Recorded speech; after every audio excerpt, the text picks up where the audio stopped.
afternoon, ladies and gentlemen. We are still with you live here from our studio in Nile TV International, bringing you live coverage to the events taking place today, 25th of January 2015.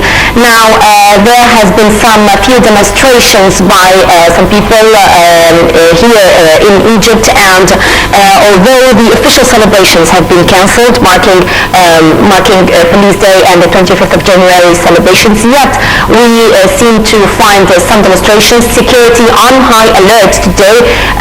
The Tahrir Square has been sealed off and heavy presence by the security. So in order to shed more light on the situation today, we are very much delighted and honored to have with us Dr. Hassan Wagih. He is Professor of Linguistics and Political Science and also Crisis Management Expert. Thank you very much, Dr. Hassan, for being with us today. It's a pleasure.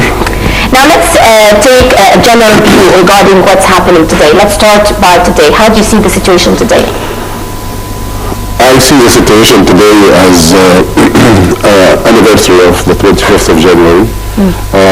I'd like very much, before I start talking about this, to pay my condolences to our brothers and sisters in Saudi Arabia for the death of King Abdullah, and also pay my condolences for all the martyrs of the revolution. And I'd like very much to say that Egypt is trying to get back on the right track. We have finished palpable parts in the roadmap. So I hope this will end up very soon by the parliamentary election. And I think that this is the vision that should govern me while I'm looking to any other details. The details of the streets are expected. Some demonstration here or there because of one reason or another. We had a sort of an accident yesterday when Shayma Sabbah was shot down, and we feel like what was gratifying is that the general prosecutors ordered an investigation into the matter. Yes. So they will not come back to the old regime. Yes. We are in a new page with a new presidency, and we are, all of us, government, people, army and police, are supposed to open up new page in the right direction for the sublime objectives we have already agreed upon. And of course there are some hassles here or there. Some other people would like very much to vent out some kind of negative energy. I think those people who really are governed by this negative energy, Egyptian people fed up with that. Yes. They are very few in number. We need some people to build and some people to reconsider and some people to learn from the lessons and to go for a general project for achieving the Egyptian revolution slogans, which needs a lot of work from all the people. Of course, and this was mentioned by President Abdel Fattah al-Sisi in his speech that he delivered, of course, mourning late Saudi King Abdullah bin Abdulaziz, and also he talked about the revolution, and he gave statements marking the 4th anniversary of the revolution, and he congratulated the Egyptian people, saying that the January 25th revolution is highly important as it came for change. Now, I want you, sir, to try to analyze the president's speech, because he focused on a number of points, such as the idea of change. The most important thing from the discourse of President Sisi is that he cancelled out this stupid argument about whether the 25th was a conspiracy or a revolution. So he ruled out any hassles about this, which was raised by some media circles, as you know. And it doesn't worth the time and the effort and the perplexed attitude and situation. And it is not in the spirit of a healthy media and the spirit of a healthy people who really would like to look up to the future, learning from the past, but looking up to the future. So I think his speech was gearing toward that direction. Also, what he was previously said about that we need revolution, like we need revolution, religious revolution, in the sense that we have to change all the negative aspects of the people who really mispractice Islam. Exactly. Or mispractice any religion all over the world. And we need to have revolution in our developmental life.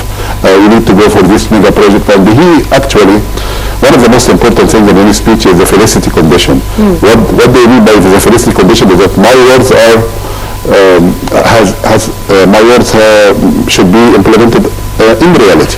There shouldn't be a separation between reality and the speeches. Yes. So when he launched his mega project in the Suez Canal and in other places, I think he is trying to get the Egyptian people with him in the right direction. Okay. But sir, he also called on the people to maintain the goals of revolution. I mean, yes, the president was in his speech focusing more on the future, focusing on the idea of change, but still he called on the people to maintain the goals of the revolution, particularly the three goals: bread, freedom, and social justice. Do you think that he meant, by stressing on that point, that people should focus on work more rather than demonstrations, and that people should be more productive? That was a direct message to the people. This is how we celebrate the revolution. This is how we honor the revolution. I think it is not only his words. It is the feeling of the Egyptian people.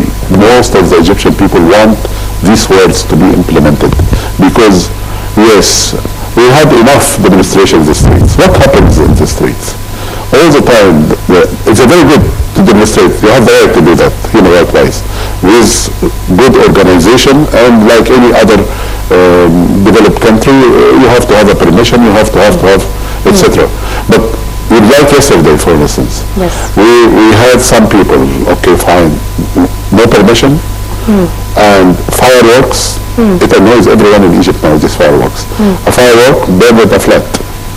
So the security intervened. Here, the hocus pocus. Here, the perplexing situation. Here, we don't know who is who and what is what. And then if someone comes, whether a mistake from the police or whether someone who really shot the girl, which annoyed us very much, we felt very sorry for that. But again, this is the results all the time. The results is much more insinuation, much more heated discussion, much more going to the wrong direction, not to the right direction. We need stability, we need calmness, we need work, hard work. Because the revolution is in the mind, and in the classroom, and in the training, and in the projects. And you have to have a participation from all this energy by the youth. It has to be channeled into the right direction. And I think they have this good inertia, they have this good intention inside of them, and if we want some big chances, we have to offer them the chances too. I mean, there should be collaborative work together from the government and from the authorities to... And the NGOs as well, I guess. And NGOs and civil society should be there in the Egyptian area, because some people try to disfigure the civil society role. Some people really played around with this and they were not that straightforward, right? But cut them in the right size. But then to try to cancel out or distort this role, the role of the civil society. We cannot generalize it well. Yes, is extremely, should be vitalized, should be enhanced, because the role is between the people and the government. So we have to understand what is the meaning of the role first. So I think we should go in that direction, channeling all the efforts of the young people who are really eager to love their country. We wanted to serve their country. Let us help them, and we ask them to help all of us and to help Egypt in the final analysis. Okay. Today, the Tahrir Square has been sealed off. Heavy security presence around the square. Do you expect any turbulence today after what happened yesterday in Talat Harb and the death of Shayma Sabah? Do you think that some people could actually again take to the streets and try to carry out demonstrations, regardless of their affiliations, regardless of their political aims, regardless of anything? And how do you expect the security apparatus to deal with that? Of course, I expect the security to deal with restraint, with not to be provoked easily. But my expectation is that the day will end up normally, inshallah, because I have a feeling that the overwhelming majority of Egyptians fed up with this kind of rat-cat kind of dogfight discourse, all these kind of things that really we are pissed off of that. خلاص, enough is enough. لأن we want the people want the country to get moving, and the moment we start to see this country moving, we hope that nobody is going to put the stick into the machine, okay? But those people who are really still venting this negative energy should be cornered. And they are not big number. We have to tell them, try to reconsider your projects, try rethinking, try to understand what went wrong, try to listen from the lesson, try to get back to the Egyptian fold, to the real Egyptian fold. We will keep calling on them to do that, because we'd like to get them to get rid of this very negative energy, which will never do them any good. But sir, as I was passing by, coming on my way here, and I saw the Tahrir Square sealed off from Abdul Manam Riyadh Square, there seems to be some people taking a festive mood, again going to the streets and carrying the Egyptian flags and celebrating the revolution with the heavy security. Now, do you think that this is a healthy thing or a negative thing? I mean, taking into consideration what is going on, taking into consideration the attempts of some elements of the Muslim Brotherhood terrorist organization to infiltrate through the people and cause chaos and cause violent acts. How do you see this? Actually, I would expect that rules should be obeyed, or be governing us in all our behavior. So if we say that we cancelled our celebrations because of the death of someone, a great leader who really stood firm next to the Egyptian empress, and he is so dear to us, and people-wise and government-wise. Yes. If we said we cancelled our celebrations, so we should implement that. But, however, if some people are not doing or abiding by the laws or abiding by what we already decided, let them do it in a peaceful, decent way, and I don't think any decent behavior could be blamed. And any decent behavior will never upset our life. We'll never see the killing of someone else. Yes. So if they would like to do it the decent way, fine. If they'd like to make it as a pretext for making chaos and disorder, I think this will be faced, will be confronted by the security forces. Yes. This is all over the world. It should be the rule. Yes, yes.